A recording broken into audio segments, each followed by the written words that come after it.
the Lord is leading, you know, when you look back over lives, like with Grandpa and I, we look back over all the years, and it's just amazing the times that God was leading that we didn't even realize it. Well, and how did you and Grandpa meet again, Grandma?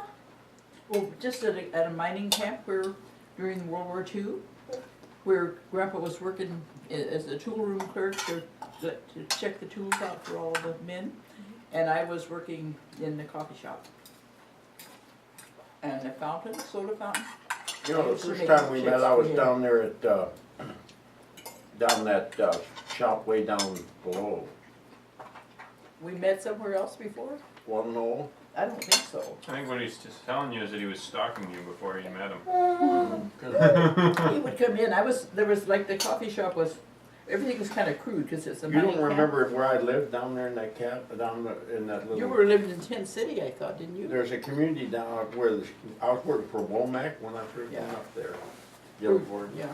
And I was working in that parks department or two of them there, right there, down below at first. And you were walking down to see me that time, or you said you Well, it were. must have been after I met you, or I wouldn't have. No, I wouldn't have been walking down to see you because I didn't know no, you. look it. You took a walk. I Yes, met I you up on top there. I used to go up there for milkshakes and stuff.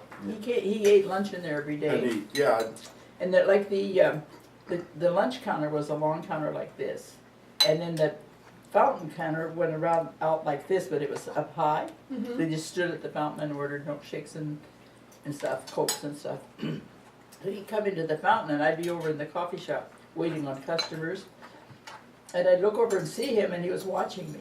Every time I'd look, he'd be looking at me, and he'd look away, and I'd look away. This went on for quite a long time before, finally one day, when I got off work every day, my parents lived in a little village that was a mile and a half down this long mountainside. The highway went down, and one afternoon I was walking down the side of the highway, going down to see my mom. you know, you were heading down the main highway going That's what out, I'm talking, that's what I said. That's the one that went down to where Mother and Dad hoping lived. I'd come and pick you up. I didn't even have you on my mind. Oh, yeah, yeah. No, I didn't, because I didn't know him. But I was going down to see my parents and That was strange, you my passed their brother and place. sister. And here comes this pickup truck along, and he stopped and says, "Would you like a ride?" And it was him. And he always says he picked me up in a pickup truck.